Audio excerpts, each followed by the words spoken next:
السلام علیکم ورحمۃ اللہ وبرکاتہ۔ امید کرتا ہوں تمام حضرات خیریت سے ہوں گے۔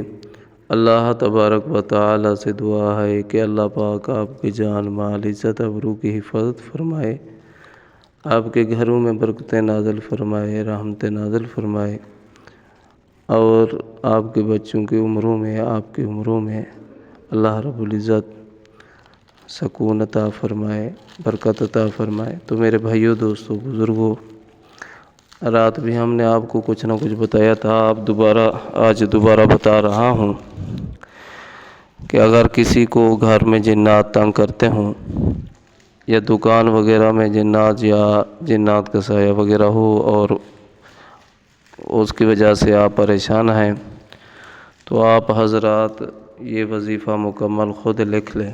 آج ہم تصویر لگا رہے ہیں، یہ بہت ہی قیمتی ہے۔ ایک صحابی رسول آئے جن کا نام غالباً حضرت ابو دجانہ رضی اللہ تعالیٰ عنہ ہے۔ آ کر عرض کیا، یا رسول اللہ صلی اللہ علیہ وسلم، مجھے جنات بار بار تنگ کرتے ہیں۔ تو آپ صلی اللہ علیہ وسلم نے حضرت علی المرتضیٰ رضی اللہ تعالیٰ عنہ کو ارشاد فرمایا کہ آپ لکھیں، اور حضرت علی رضی اللہ تعالیٰ عنہ نے یہ الفاظ مبارک لکھے، اور آپ صلی اللہ علیہ وسلم نے خود ان کو بیان فرمایا، اور حضرت ابو دجانہ رضی اللہ تعالیٰ عنہ کو حکم فرمایا کہ آپ اپنے تکیے کے نیچے رکھیں یا قریب رکھیں۔ تو آپ نے رکھا۔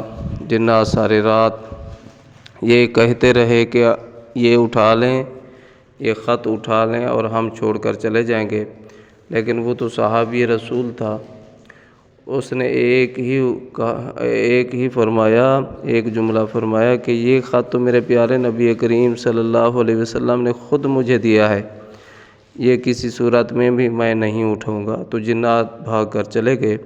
تو آپ بھی یہ لکھیں، اور انشاءاللہ جنات کی جتنا بھی شکایت ہے وہ ساری کی ساری ختم ہو جائے گی۔ اللہ تبارک و تعالیٰ سے دعا ہے کہ اللہ پاک آپ کے گھر مال جان عزت ابرو کی حفاظت فرمائے۔ جزاکم اللہ خیرہ۔